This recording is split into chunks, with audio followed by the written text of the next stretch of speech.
Bueno, vamos a continuar ahora con la segunda deportación. Sabemos que son tres deportaciones que se ocurren eh, del pueblo de Israel hacia Babilonia. La vez pasada hablamos de la primera deportación, en los que estaba incluido Daniel, y hablamos precisamente de cómo el Señor lo utilizó para interpretar el sueño de Nabucodonosor.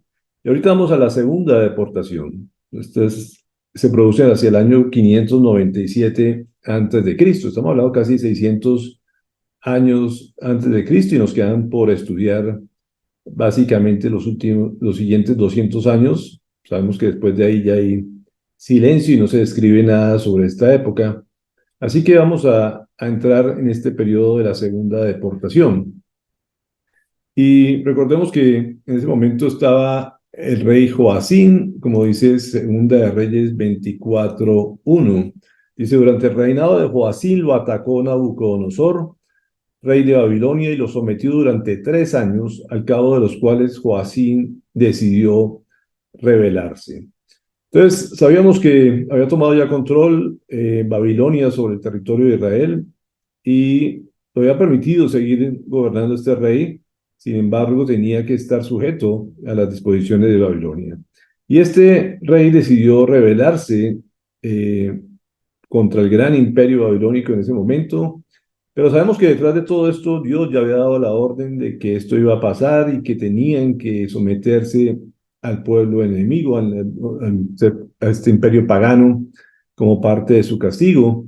Y el que se sujetara a ellos iba a salvar su vida, iba a entrar en este proceso de disciplina, pero el que se rebelaba, pues iba a ser castigado, porque eso era ya mandato del Señor. Así que tenía que haber una respuesta a Nabucodonosor, y dice que Joacín tenía 25 años cuando ascendió al trono y reinó durante 11 años, pero hizo lo que ofende al Señor su Dios. Por eso Nabucodonosor, rey de Babilonia, marchó contra Joacín y lo llevó a Babilonia sujeto con cadenas de bronce. Fue bastante humillante el trato que se le dio precisamente a Joacín por su rebeldía, aparte de que se le había permitido seguir bajo el gobierno del pueblo de Judá. eh, pues se toma el trabajo el propio Nabucodonosor de ir hasta Jerusalén, lo hace apresar y se lo lleva en forma humillante hacia Babilonia. El final de él, pues no fue nada bueno. Sin embargo, permiten nombrar a Joaquín, que tenía 18 años cuando ascendió al trono y reinó en Jerusalén 3 meses, solamente 3 meses. Y este también fue apresado junto con su madre, como dice, era Nehusta, hija de Natán, oriunda de Jerusalén. Entonces, estos fueron tomados y llevados también para Babilonia. Dice Segunda de Reyes 24:9 al 12. Joaquín hizo lo que ofende al Señor en estos 3 meses también que estuvo como rey, tal como lo había hecho su padre. En aquel tiempo las tropas de Nabucodonosor, rey de Babilonia, marcharon contra Jerusalén y la sitiaron. Cuando ya la tenían cercada, Nabucodonosor llegó a la ciudad. Joaquín, rey de Judá, se rindió junto con su madre y sus funcionarios generales y oficiales. Así que en el año octavo de su reinado, el rey de Babilonia capturó a Joaquín.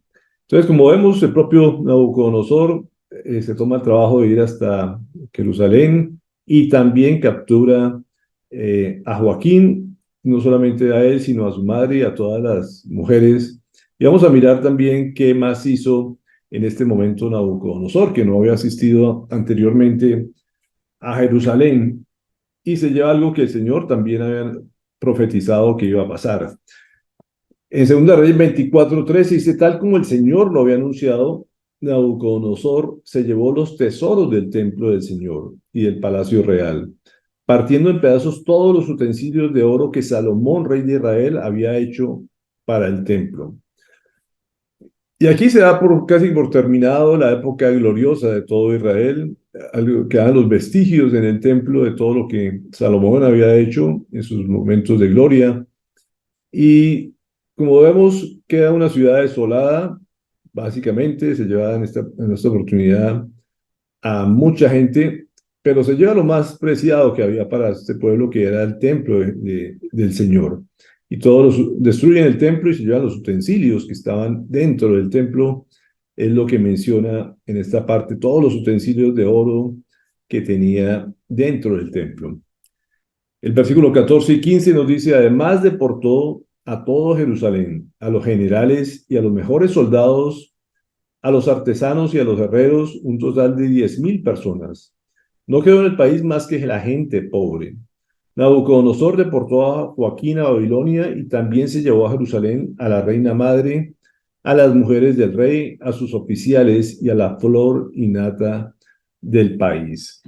Ya vemos que en la primera deportación se había llevado a los jóvenes, a los más sabios, a los más inteligentes, a los más apuestos.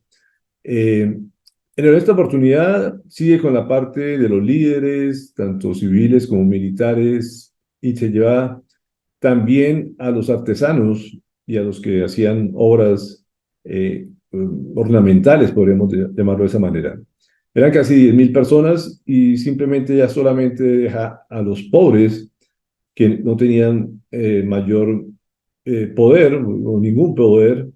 Dice que en el versículo 16 también deportó a los guerreros, que eran 7.000, y a 1.000 artesanos y herreros, todos aptos para la guerra. El rey de Babilonia se los llevó cautivos a Babilonia. Básicamente arrasa a todo Israel y lo deja básicamente sin posibilidad de sublevarse, sin esperanza alguna, pues a llevarse todos los líderes y la fuerza militar, los mejores guerreros, pero la deja completamente a disposición de cualquiera. Dice el, en Ezequiel, dice: luego tomó a uno de la familia real y lo obligó a firmar con él un tratado bajo un juramento, y se llevó la flor y nata del país. Esto lo hizo para humillar a Judá, así le impidió sublevarse y lo obligó a cumplir el tratado para poder subsistir.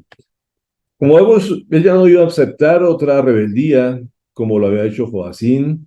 Simplemente le quita toda maniobra, cualquier posibilidad de que se pudieran levantarse. Se lleva básicamente la mano de obra calificada, se lleva a los líderes, y esto es una forma pues humillante de dejar este territorio.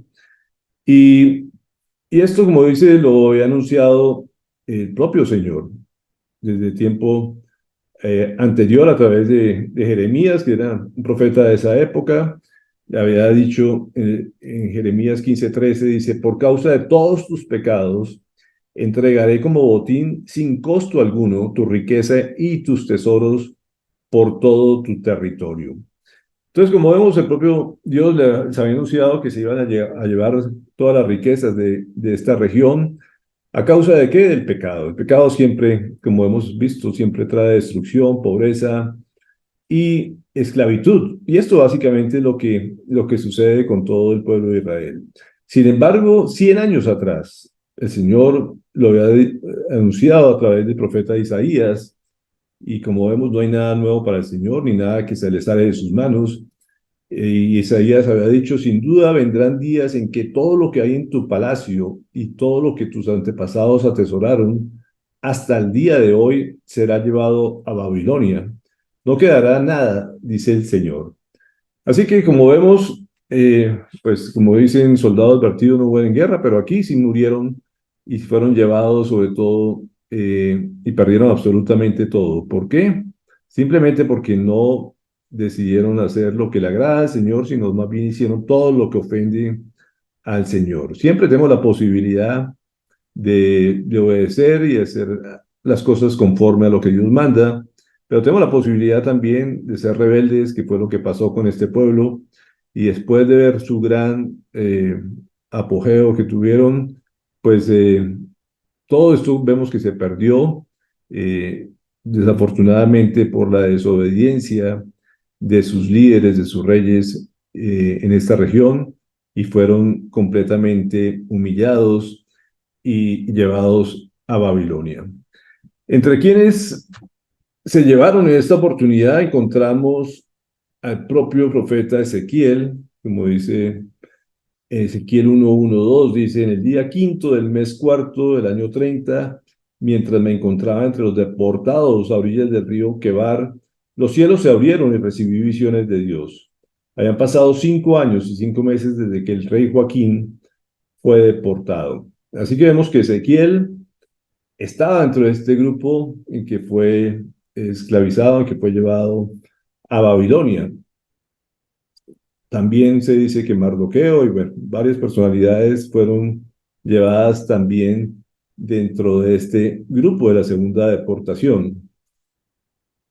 Sin embargo, Nabucodonosor nombró rey a un familiar precisamente de esta familia real, dice, luego puso como rey a Matanías, tío de Joaquín, y le dio el nombre de Sedequías. A este también le puso el nombre, y es interesante que de todos modos dejó un representante de la familia real a cargo de este pueblo que no podía, como dice, sublevarse, lo hizo firmar un tratado y quedó completamente sin maniobra alguna para poderse rebelar, con solamente gente pobre que no se la quiso llevar en esta oportunidad a Babilonia. Sin embargo, queda una deportación más que vamos a ver la próxima semana. Vamos a mirar los mensajes de los profetas en este momento, cómo el Señor habló a través de Jeremías y les dio instrucciones también mientras estuvieran en este territorio de paganos o de enemigos del Señor. Así que el Señor no los desampara, el Señor les sigue hablando, les sigue enviando mensajes, les sigue dando palabra para que les vaya y hagan las cosas conforme a la voluntad de Dios en esta región. Entonces vamos a mirar lo que dicen los profetas que tanto hablaron en este momento para su pueblo que estaba en cautiverio. Jeremías 22:24 dice, tan cierto como que yo vivo, afirma el Señor, que aunque Jeconías, hijo de Joacín, rey de Judá, sea un anillo en mi mano derecha, aún de allí lo arrancaré. Lo primero que le dice es que este rey, a pesar de que lo compara con un anillo en la mano derecha que significaba poder, autoridad, le dice, de todos modos lo voy a quitar de ahí, lo arrancaré, le quitaré todo el poder. Y esto es lo que el Señor hace cuando permite que sea llevado a, a Babilonia. Como vemos, el padre había sido llevado en cadenas, este no especifica cómo fue llevado a Babilonia. Lo cierto fue que le quitó todo el poder y le arrancó toda posibilidad de que volviera a gobernar. Así que ellos nunca volvieron a ser gobernantes del reino de Judá. Dice Jeremías 25, el 22:25, dice, yo te entregaré en manos de los que buscan matarte y en manos de los que tú más temes, es decir, en poder de Nabucodonosor, rey de Babilonia, y de los babilonios. A ti y a la madre que te dio a luz los arrojaré a un país que no los vio nacer, y allí morirán. Jamás volverán al país al que tanto anhelan volver. Y esto lógicamente se cumplió, como vemos, y es interesante nuevamente el modelo que el Señor siempre dice, lo que uno teme, eso le acontece. Si algo temían ellos era caer en manos de los babilónicos, y esto es lo que el Señor precisamente les permite pasar. Y como vemos aquí, nunca más volvieron de esa tierra, no volvieron a pisar el territorio de Israel, porque el Señor así lo había estipulado. Así que después vemos cómo lo liberan, cómo los tratan allá. No les fue en teoría tan mal, pero lo cierto es que nunca más vuelven al territorio, ni mucho menos a gobernar.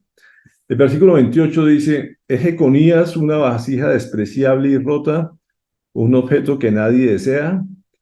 ¿Por qué son arrojados él y su descendencia y echados a un país que no conocen?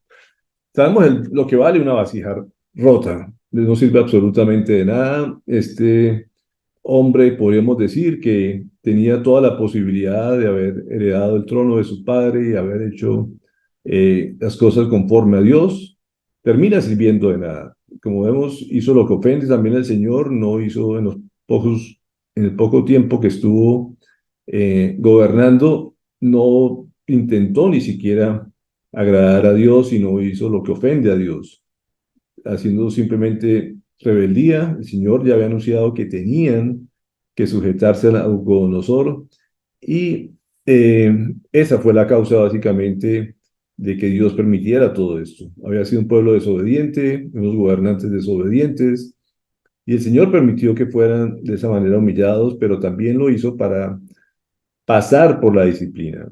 Y como hemos aprendido, es necesario a veces pasar por tiempos de disciplina y siempre Dios tiene un propósito con eso para que la gente retome y valore también lo que es andar de la mano de Él.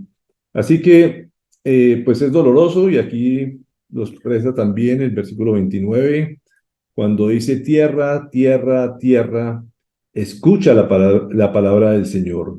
Así dice el Señor, anoten a este hombre como si fuera un hombre sin hijos, como alguien que fracasó en su vida, porque ninguno de sus descendientes logrará ocupar el trono de David ni reinar de nuevo Judá.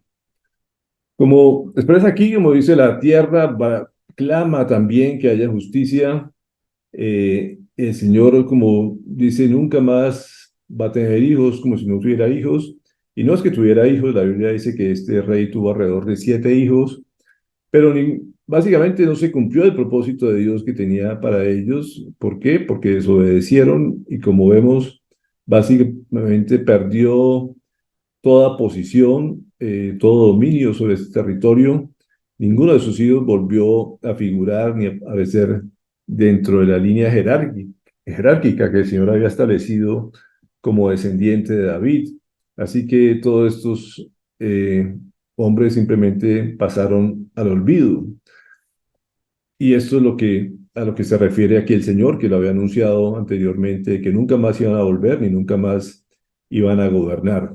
Jeremías 24, 1, 2 dice, después de que Nabucodonosor, rey de Babilonia, deportó de Jerusalén a Jeconías, hijo de Joacín, rey de Judá, junto con los jefes de Judá y con los artesanos y herreros, el Señor me mostró 2 canastas de higos, colocadas frente al templo del Señor.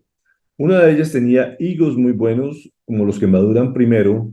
La otra tenía higos muy malos, tan malos que no se podían comer. Y el Señor le ilustra a través de una visión a Jeremías lo que significaba cada uno de estas posiciones a través de los higos, que era una fruta muy apetecida y muy conocida dentro del pueblo de Israel. Y le dice básicamente, hay unos buenos y unos malos. Y aquí nos menciona quiénes son los buenos y quiénes son los malos. En el versículo 4 dice, y la palabra del Señor vino a mí. Así dice el Señor, el Dios de Israel. A los deportados de Judá que envíe de este lugar al país de los babilonios, los que consideraré como a estos higos buenos. Y es muy interesante lo que el Señor les habla, porque el Señor es el que los manda ya. Y como lo volvemos a repetir, era el plan del Señor que su pueblo fuera, que se entregara a los babilonios, al pueblo enemigo, para que fueran disciplinados por ellos. Qué triste es que tenga que ser disciplinados por otro pueblo, sobre todo pagano, entregárselos a las manos del enemigo con tal de que los trate, que los discipline y que se purifiquen precisamente en territorio enemigo. Pero los que decidieron quedarse y de pronto a someterse más bien a los de Egipto, pues eran los que estaban representados como los hijos malos y que iban a ser destruidos. Y aquí les profetiza precisamente cómo los iba a tratar a unos y cómo iba a tratar a los otros. Jeremías 24, 6, 7 dice, a los buenos, dice, los miraré favorablemente y los haré volver a este país. Los edificaré y no los derribaré. Los plantaré y no los arrancaré. Les daré un corazón que me conozca, porque yo soy el Señor. Ellos serán mi pueblo y yo seré su Dios, porque volverán a mí de todo corazón. Y esto es lo que había anunciado el Señor. Esos los iba a favorecer en medio del territorio enemigo, les iba a, a volver a hacer casi que nacer de nuevo, como dice, los iba a edificar, los iba a plantar, les cambiaría su corazón, iban a regresar completamente transformados los que se sometieran a este proceso. Pero triste saber que tenga que estar en manos del enemigo para que suceda esto en vez de haber estado en el propio territorio, obedeciendo al Señor, bajo las normas del Señor, bajo el trato amoroso del Señor. Pero a veces, desafortunadamente, la gente prefiere caer en territorio enemigo y el Señor allí también vemos que los trata con misericordia y que les permite tener un plan de esperanza para que vuelvan a volver a restaurar absolutamente todo. Y creo que esto también es repetido a través de la historia con su pueblo y con su iglesia y con cada uno de nosotros. La misericordia de Dios no lo limita el territorio enemigo, ni las personas enemigas. Así que allí los trata el Señor y utiliza al enemigo también para poder transformar el corazón de su pueblo. Jeremías 24:8 dice, pero a Sedequías, rey de Judá, y sus jefes y los sobrevivientes de Jerusalén, lo mismo que a los que se quedaron en este país como a los que viven en Egipto, los trataré como los higos malos, que tan malos no se pueden comer, afirma el Señor. Entonces, como vemos, los que se rebelaron, los que no quisieron someterse al enemigo, pues sencillamente les dio ese tratamiento y los precisamente quedaron condenados básicamente eh, por su desobediencia. Jeremías 29:17 dice, así dice el Señor Todopoderoso, voy a mandar contra ellos la espada, el hambre y la pestilencia. Haré que sean como higos podridos, que de tan malos no se pueden comer. Los perseguiré con espada, hambre y pestilencia, y haré que sean motivo de espanto para todos los reinos de la tierra, y que sean maldición y objeto de horror, de burla y de escarnio en todas las naciones por donde yo los dispersé. Y como siempre hemos visto, la lógica nuestra no es la lógica del Señor. Para cualquiera en ese momento, obedecer la voz de un profeta que le decía, tienen que someterse al enemigo, tienen que irse al territorio enemigo, que allí es la voluntad de Dios que se cumpla y que se mantengan allá durante el tiempo que yo les voy a decir, pues a veces no es tan razonablemente lógico como uno puede ponerse en los zapatos de estos hombres, y ellos prefirieron muchos quedarse, como dice, aliarse con Egipto. Lo cierto es que ese no fue la instrucción del Señor, y esto el Señor mide la obediencia del hombre. En todas las instrucciones que da el Señor siempre nos va a medir por la obediencia. Y estos hombres definitivamente no obedecieron la palabra del Señor, así no fuera muy lógica la instrucción, y se sometieron, como dice, al filo de espada y a pestilencia, a hambre y a motivo de burla y de horror.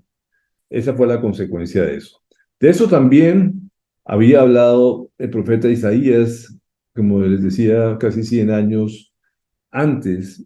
Decía, así como la lluvia y la nieve descienden del cielo y no vuelven allá sin regar antes la tierra y hacerla fecundar y germinar, para que dé semilla al que siembra y pan al que come, así es también la palabra que sale de mi boca, no volverá a mí vacía, sino que hará lo que yo deseo y cumplirá mis propósitos.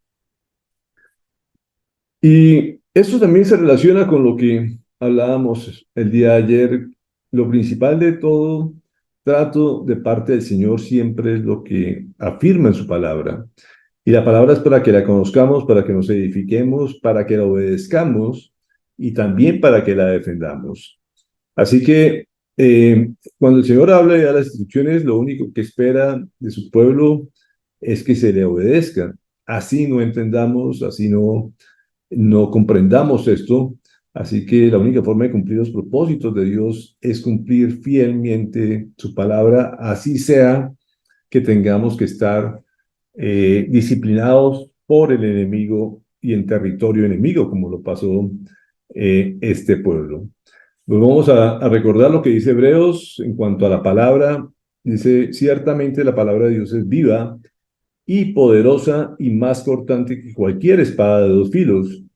Penetra hasta lo más profundo del alma y el espíritu, hasta la médula de los huesos y juzga los pensamientos y las intenciones del corazón. Así que, como les decía, volvemos a recordar la instrucción a Tito de que tenía que fortalecerse la palabra, tenía que cuidar la palabra. Esto es lo fundamental. No hay nada más que debamos hacer que obedecer la palabra del Señor. Pónganos donde nos ponga, tenemos que ser fieles a lo que dice ella y ser obedientes a todo lo que el Señor manda. Primero Samuel 15:22. También dice, Samuel respondió, ¿qué le agrada más al Señor? ¿Que se le ofrezcan holocaustos y sacrificios o que se obedezcan lo que Él dice? El obedecer vale más que el sacrificio y el prestar atención más que la grasa de carneros, que era lo que se utilizaba también como ofrenda. Entonces, como vemos, siempre la obediencia es lo que el Señor pide de nosotros, que seamos siempre obedientes. Como le decía, así no entendamos las instrucciones, así no comprendamos para dónde nos lleva o por qué nos lleva. En ese momento, lo importante siempre, a través de toda la escritura, lo que vemos es que Él lo único que nos pide es obediencia. Para obedecer, solamente, lógicamente hay que creer. Y como hemos dicho siempre, el creer y el obedecer siempre van tomados de la mano. Uno no obedece a quien no cree, pero no se le cree si uno no obedece. Entonces, como vemos aquí, lo que más quiere el Señor de nosotros es la obediencia. De nada sirven los sacrificios, de nada sirven las palabras. Él lo único que nos pide es que lo obedezcamos. Jeremías vuelve y dice en el capítulo 29, 1 y 2, que manda una carta que es muy significativa para el pueblo de Israel. Él, en este momento de cautividad, les manda una carta de parte del Señor, ya cuando el pueblo está en cautiverio, allí en Babilonia. Dice, esta es la carta que el profeta Jeremías envió desde Jerusalén al resto de los ancianos que estaban en el exilio, a los sacerdotes y a los profetas y a todo el pueblo que Nabucodonosor había desterrado de Jerusalén a Babilonia. Y esto sucedió después de que el rey Jeconías había salido de Jerusalén junto con la reina madre, los eunucos, los jefes de Judá y de Jerusalén, los artesanos y los herreros. ¿Qué decía esta carta?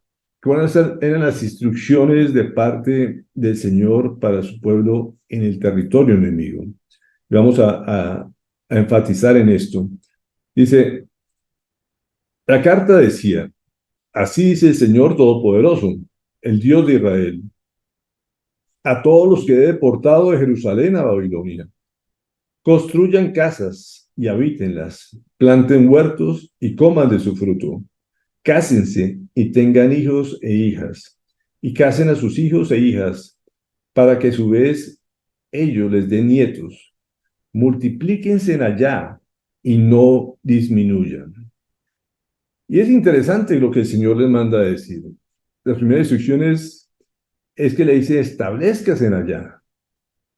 Y cuando uno ve esta instrucción, después de estar que han sido sacados de la tierra prometida era donde ellos se suponen que deberían estar habitando por siempre.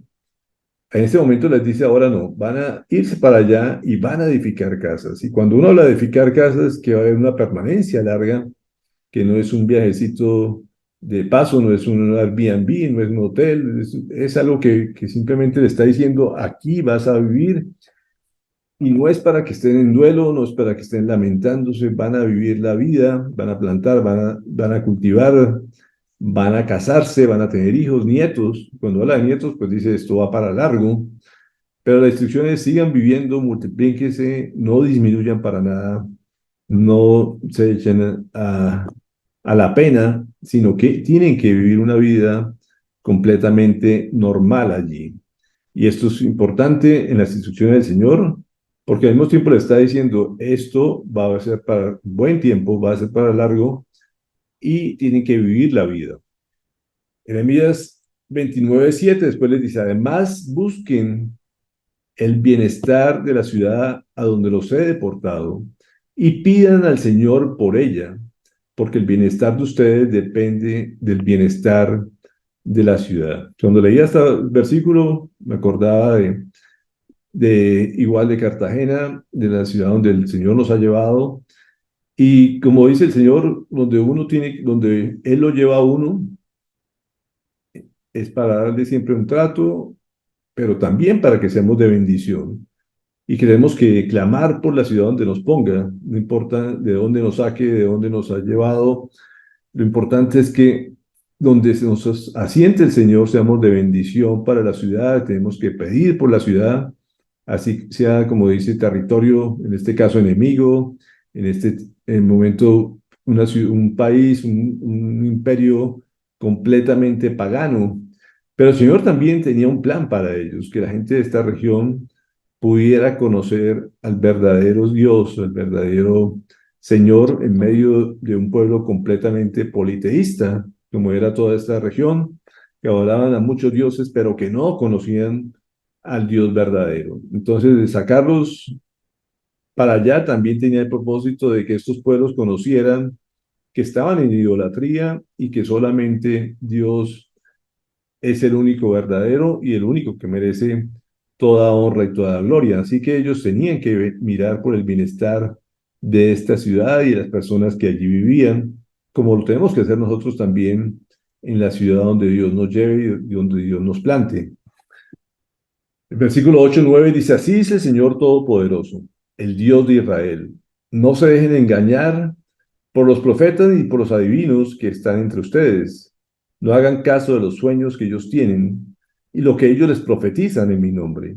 Es una mentira. Yo no los he enviado, afirma el Señor. Y esto es una instrucción que permanentemente se da, lo acabamos de ver con Timoteo, con Tito, ya muchos siglos después.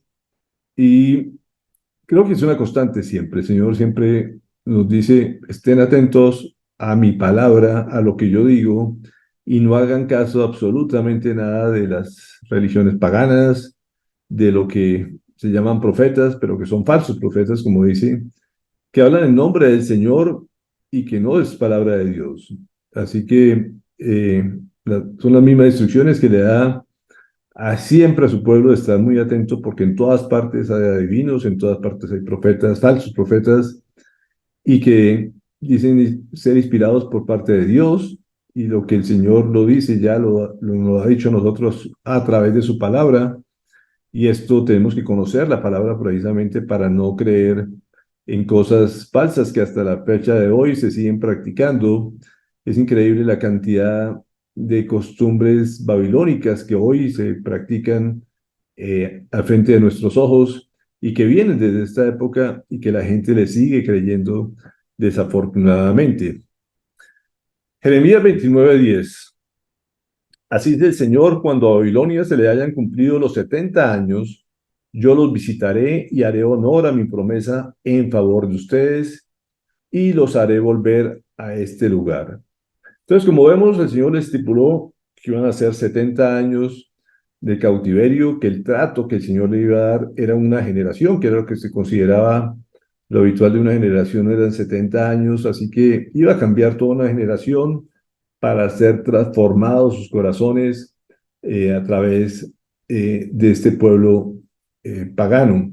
Así como el pueblo de Israel lo tuvo 40 años también en el desierto, siendo disciplinados, ahora pasaron a tener 70 años dentro de Babilonia.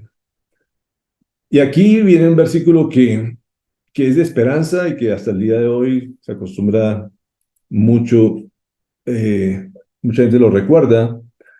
Dice, yo sé muy bien los planes que tengo para ustedes, afirma el Señor, planes de bienestar y no de calamidad, a fin de darles un futuro y una esperanza. Entonces me invocarán y vendrán a suplicarme y yo los escucharé. Me buscarán y me encontrarán Cuando me busquen de todo corazón, me dejaré encontrar, afirma el Señor, y los haré volver del cautiverio. Yo los reuniré de todas las naciones y de todos los lugares a donde los haya dispersado, y los haré volver al lugar del cual los deporté, afirma el Señor. Entonces, como vemos, el Señor siempre tiene completamente todo bajo su dominio. Si permite que lo lleven a todos los rincones del imperio babilónico, de allí los iba a volver a rescatar y los iba a hacer volver a la tierra que Él les había prometido. Y así, tal cual, se cumplió, después lo veremos. Pero el Señor, al mismo tiempo que da instrucciones de cómo se deben comportar, al mismo tiempo les da una esperanza.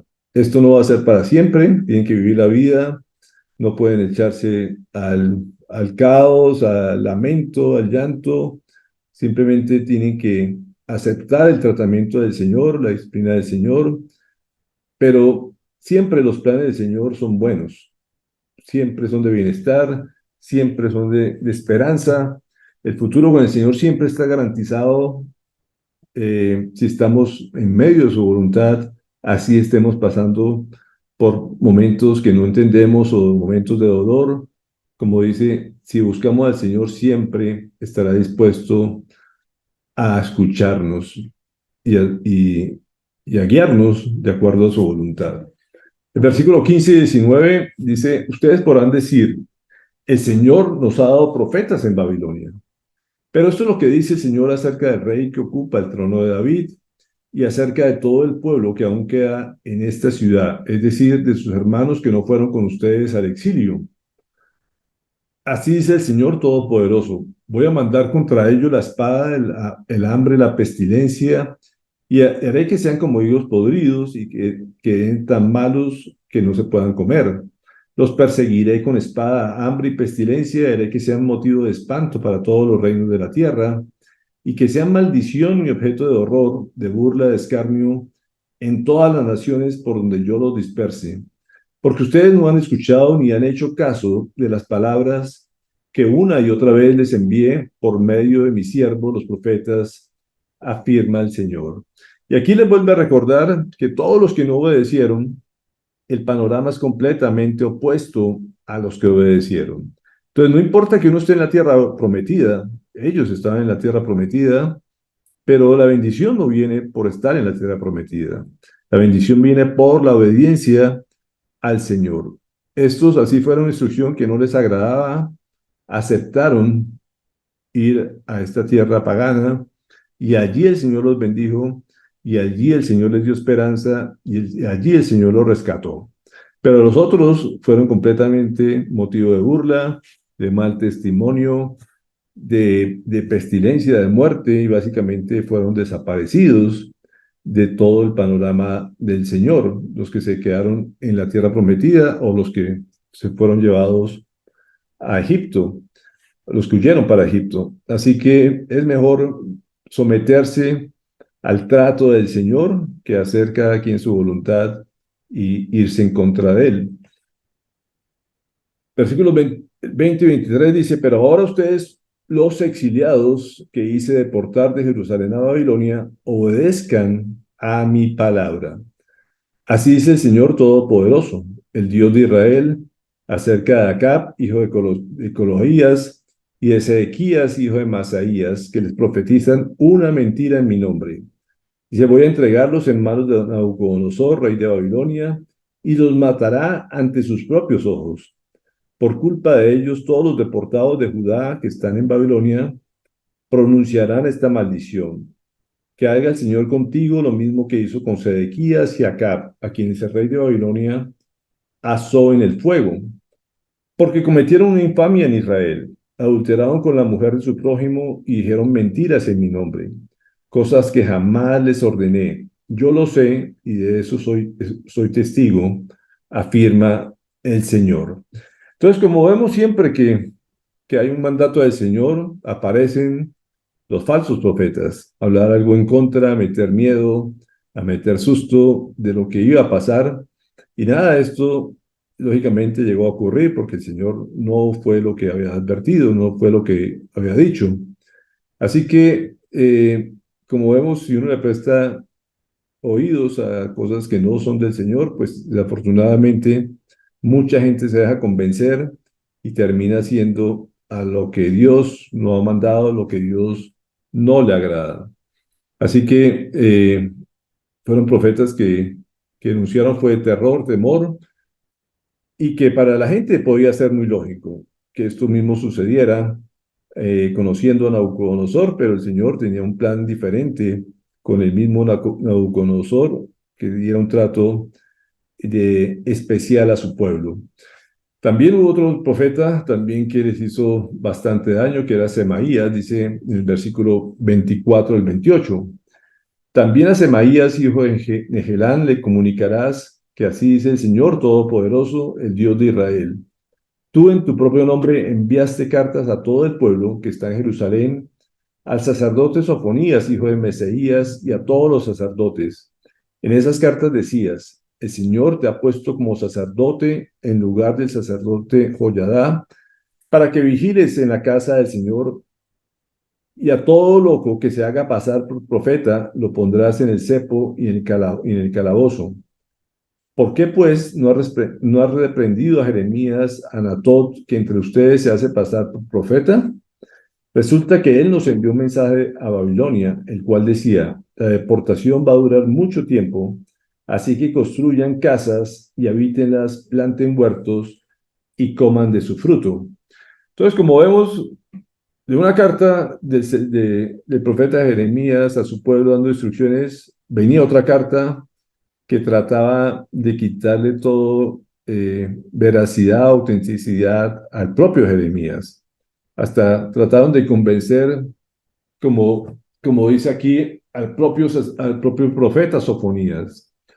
Y así actúa el enemigo siempre. Cada vez que hay un plan del Señor, hay otro plan que trata de engañar a la gente para que no le crea a los hombres de Dios. Y como ayer hablábamos también, tenemos que ser muy cuidadosos de lo que aparece en la televisión, de los rumores, de las cosas, porque siempre detrás de la gente también que trabaja de Dios hay ataques que tratan de llenar de chismes a la gente y que tengan una mala imagen de los hombres de Dios. Entonces, no todo lo que escuchamos a veces es verdad y tenemos que siempre poner un filtro de dónde está la verdad.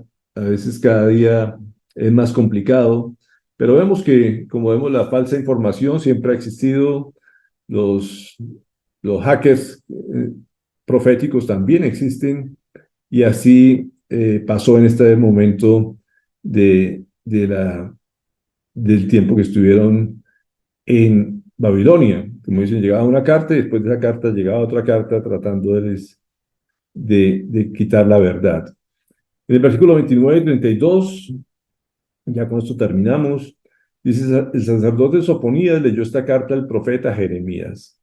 Entonces vino a Jeremías la palabra del Señor: comunícales a todos los deportados que así dice el Señor acerca de Semaías de Gehelán, puesto que Semaías les ha profetizado sin que yo lo haya enviado y les ha hecho confiar en una mentira.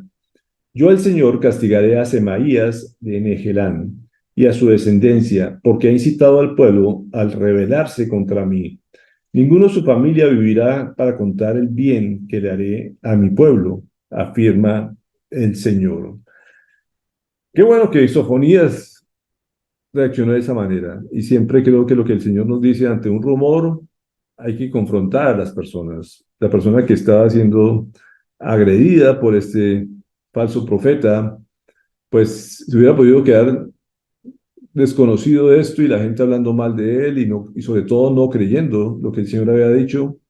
Así que este profeta Sofonías le advierte a Jeremías, esto es lo que está hablando este hombre en nombre del Señor, y los dos que tienen el mismo espíritu tenían claro que eso no era de parte del Señor, el Señor no se contradice, y que el plan del Señor siempre es bueno para su pueblo. Entonces, como vemos aquí, lo que les decía, aquí van a durar mucho tiempo y aquí el Señor va a respaldar su palabra y el plan de Dios siempre va a ser bueno para su pueblo, así que simplemente sométanse a Nabucodonosor y el Señor a través de él los va a bendecir y los va a hacer también en el momento oportuno regresar a la tierra. Entonces yo creo que aquí nos deja muchas enseñanzas este pasaje